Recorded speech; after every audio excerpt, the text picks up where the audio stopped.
Ssenyonyi ogamba bakaba parliament enkya tugende tubeere mu parliament bateese etteeka lino naffe tukole ripooti yaffe kabadde kanyeebwa ku kamasu lwaki mpuliriza bulungi sente zadde zimaze okuyita wano nga n'ekirala abasajja bano baali baagala kuswaza Joel Ssenyonyi n'ekibiina kya National Platform aba NRM liini ba MP bayita opposition. There are three things kyemutaategedde.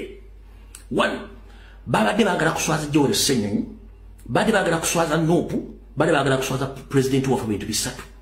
Kati nga Anita Amongi Museveni sali musale nga kyebaagala okukozesa abantu bano babeere mu parliament banaze etteeka libe nga lituukiridde. Kati ye Joel kye yakoze nabano bonna kye bataategedde kwe kubaleetera omugaate ku mmeeza yaabwe n'agubatenga badde bagwagala kubanga singa Joel Ssenyonyi yabagambye nti ate tugenda genda mu parliament ya boycott tegwenda tuukayo kino kyadde kisobozesa Museveni sali musale n'Anita Amongi ne Bampuuga okubira ba MP bawe bonna babagambe nti ffe nkya tugenda tubeereyo wali tumugende tubeereyo wali ebyabo tebitukwatako mubaleke bazamuziza azimbya ttwe okitegera kubanga ssente baazifuna ompulira bulungi nnyo njagala muwulira statement eno gyenkola mujanalizinge bulungi nnyo nti singa Ssenyonyi yagambye banne tetugenda Mpuuga Anita Amongi sali musale ne Museveni badde bagenda kubira buli MP gwe bawa ssente emiliyoni 10 plus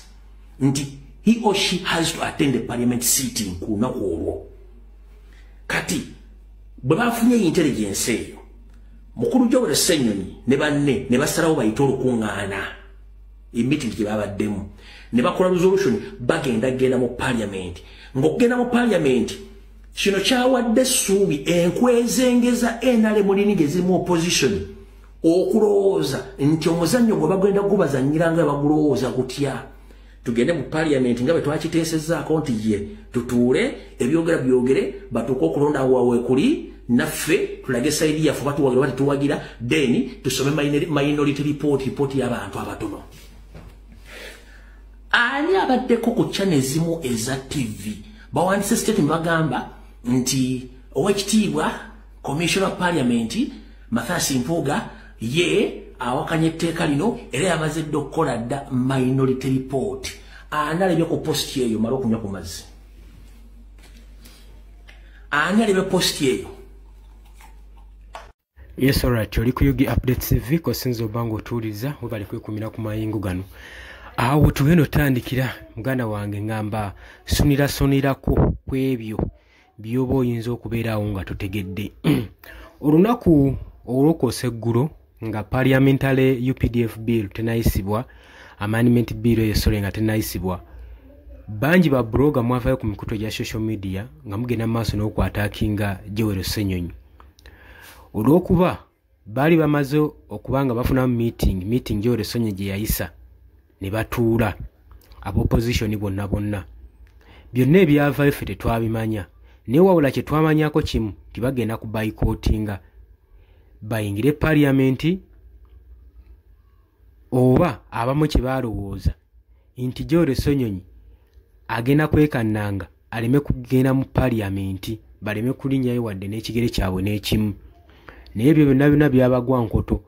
Joel Ssenyonyi n'ababaka ba opposition enkoko baagikwata mumwa ne bobekera mu parliament okusinziira ku idea wobeeranga ne idea manya ebeera safe gy'oli nga temunnagyasanguza naye twebaza ababaka abakuuma ekyama ekyo okubanga temulimu bali bankwe kubanga singa mwalimu era bali benkwe ekyama kyali kigenda kwasanguzibwa naye parliament yatuuka okubanga eggulawo sanction nga kiraga nti bamanyi kintu nakimu kyagenze mu maaso wabula nga bamanyi nti bano bazidde ddala mu position gye babaagala wabula kye bataamanya nti Joel Ssenyonyi ye yazze asobole okuba nga abateera reforms ku mmeeza oba kye baagala bonna ku mmeeza naye n'oluvannyuma ayabulire parliament abaleke nga tebalina kye bakyakusalawo era yabalese mu corridors of confusion nga basobeddwa ekyokukola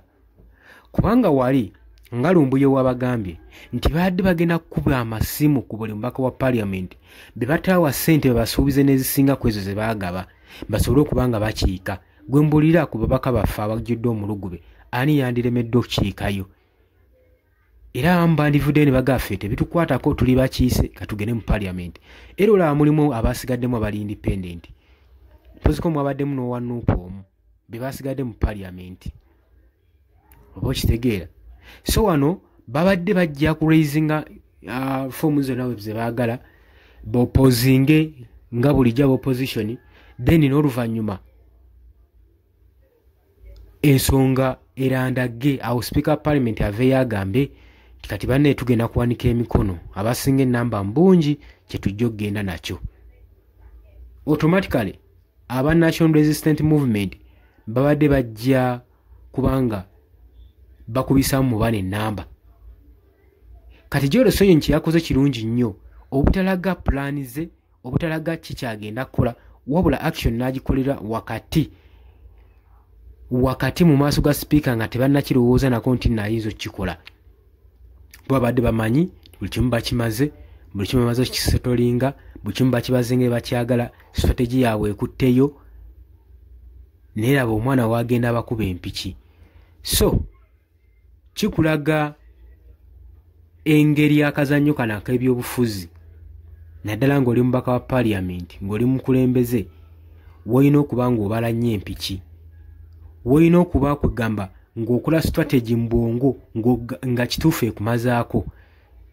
Tosalawo n'abaziza nnyo Joel Sonyonyi obutasalawo ku ki abangi kye babadde bamupressurizingiramu okukola naddala wa bloggers abadde bagenda maaso n'omupressurizinga baleme kulinnya mu parliament.